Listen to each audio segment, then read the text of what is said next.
లలిత exchange Utsav పాత నగల అదే బరువుకి కొత్త నగలు తీసుకో నగల ప్రైస్ లో 20% ఆదా చేసుకోవచ్చు.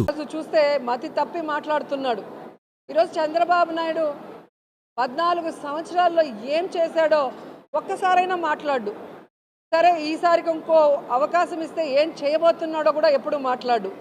ఎంతసేపు జగన్మోహన్ రెడ్డి గారిని, జగన్మోహన్ రెడ్డి వెనుకున్న సైనికులైన మాలాంటి వాళ్ళని దుమ్మెత్తిపోయటం, తన పచ్చ ఛానళ్లతో ఏ విధంగా విషం చిమ్మటం అనేది మనం గమనిస్తున్నాం.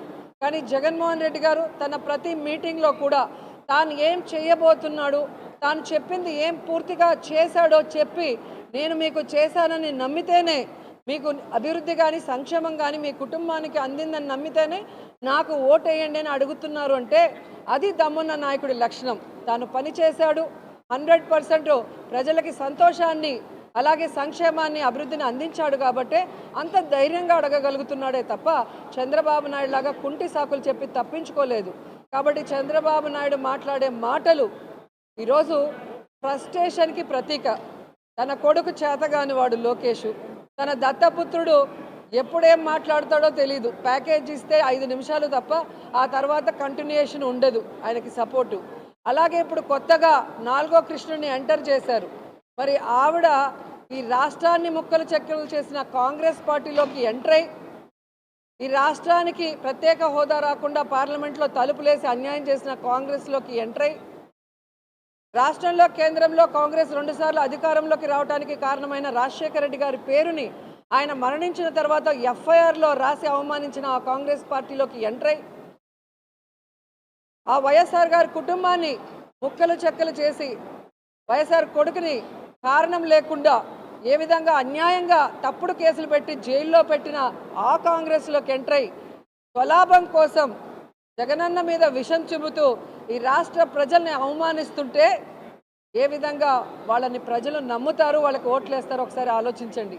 కాబట్టి పక్క రాష్ట్రాల్లో ఓట్లు పెట్టుకొని, పక్క రాష్ట్రాల్లో కాపురాలు చేసుకుంటూ, పక్క రాష్ట్రాల్లో కోవిడ్ సమయంలో హ్యాపీగా సేఫ్గా ఉంటూ, ఎలక్షన్స్ వస్తే, సంక్రాంతి వస్తే డూడు బసవన్లు వచ్చినట్టు ఆంధ్రప్రదేశ్కి వచ్చి జగన్మోహన్ రెడ్డి గారి గురించి అవాకులు చవాకులు పేలితే జనాలు వీళ్ళందరినీ కూడా తొందరలో హైదరాబాద్కి కట్టగట్టి పార్సిల్ చేస్తారని కూడా ఈ సందర్భంగా తెలియజేసుకుంటున్నా.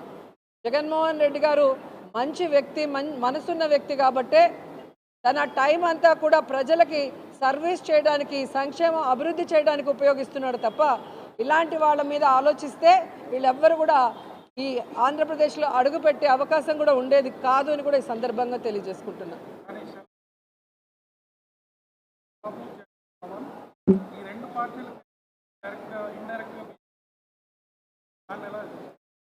ఆవిడ వేసుకున్న వేషం కాంగ్రెస్ది, మాట్లాడే స్క్రిప్ట్ చంద్రబాబు నాయుడుది.